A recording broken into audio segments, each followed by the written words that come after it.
नमस्कार मित्रांनो. तर मित्रांनो, आजचा मी एपिसोड पाहिला. तर आजच्या एपिसोडमध्ये मला असं खूप जाणवलं आज की हा जो शो आहे हा सगळा स्क्रिप्टेड आहे.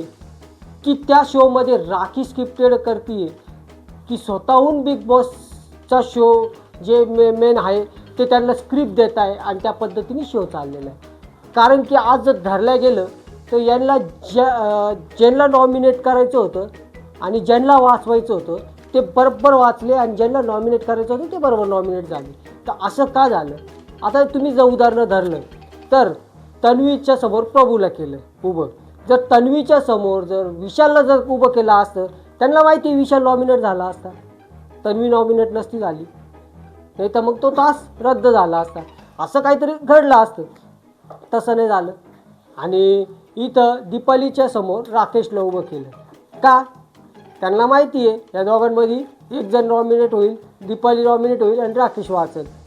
अशा पद्धतीने म्हणजे ते सगळं ठरवून पद्धतीने आणि विशालला यांना वाचवायचं आहे, यांना विशालला शेवटपर्यंत न्यायचं आहे. त्यामुळे विशालला हे नॉमिनेट होण्यापासून वाचवतात. हे 100% फिक्स आहे. आणि माझं म्हणणं इतकं होतं, संकेतला काही नॉमिनेटची भीती नाही, नॉमिनेशन झाला त्याची भीती नाही वाटत. त्यांनी का डायरेक्ट विशालला देऊन टाकलं? त्यांनी थोडंसं लढायला पाहिजे होतं. मला तिथं संस्कृतीचं आवडलं. संस्कृतीने अनुश्रीला नॉमिनेट करून टाकलं.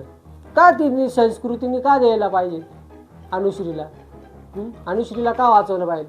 ती स्वतः नॉमिनेशनच्या याच्यात उभी होती, मग तिने समोरच्याला का वाचवायला पाहिजे?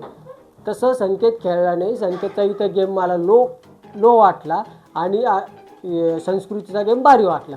तर अशाच पद्धतीने चालू आहे. आणि नंतरून जे झालं नॉमिनेशन झाल्यानंतरून जे आपण पाहिलं हे जर आधीच ठरवताय आणि नंतर त्या पद्धतीने वागताय, मग आम्ही कशाला टी व्ही लावून बसणार? आम्ही डायरेक्ट टी व्ही बंद कराल ना. आम्हाला माहिती तुम्ही मुद्दामूनचं भांडण करताय, रिॲलिटी ठेवलीच नाही तुम्ही शोमध्ये, तर उपयोगच नाही ना शो पाहून आमचा.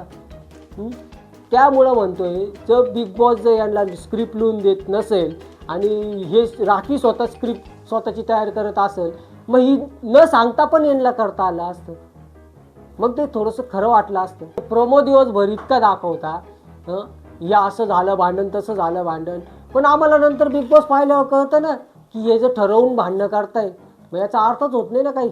मग बिग बॉस पाहण्याचा पण काही अर्थ राहत नाही ना. ह्याच पद्धतीने ह्यावेळेच्या बिग बॉसमध्ये चालू आहे. आणि हे करण्याचं कारण म्हणजे असं आहे की ज्या पद्धतीने यांनी पहिले 17 सदस्य भरले, त्या 17 सदस्यांमध्ये बिग बॉस खेळण्याची म्हणजे गेम खेळण्याची काहीच हे नाही. हे फक्त थोडं गेम पुरतं भांडण करायचं आणि नंतरून लगेच त्यांना गोड व्हायचं, अशा पद्धतीने चालू आहे. जे मागचे 5 मध्ये आलेले सदस्य होते त्यांची खरं टस्सर होती एकमेकांसाठी, तशी आता टस्सर पाहायलाच भेटत नाही. आणि एक बोलतो, दुसरा मुद्दा काढतो, तर दुसऱ्या मुद्द्यावर दुसरा येतो, भांडण करतो आणि परत नंतर तो ज्या दोघांचं भांडण झाले ते दोघं एक होऊन जातात. त्याला काय अर्थच नाही ना. म्हणजे हे जर सरळ वरतून ठरवून जर पाठवत असेल सांगायला, तर मग त्या पद्धतीने हे चाललं असेल ना. अशा पद्धतीने म्हणजे रिअल राहिलेलंच नाही. आणि फक्त तिथं खेळणारे 2च जण रिअल आहे. एक तो प्रभू खेळतोय आणि एक राकेश बापट खेळतोय.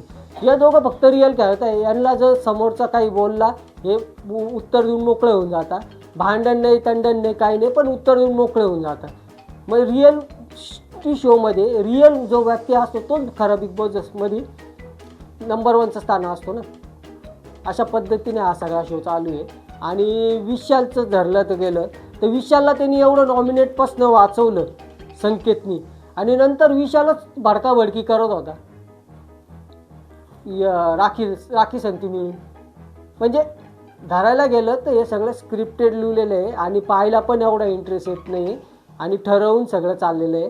त्यामुळे मित्रांनो, तुम्हाला हा शो कसा वाटतो? खरं स्क्रिप्टेड आहे की नाही आहे?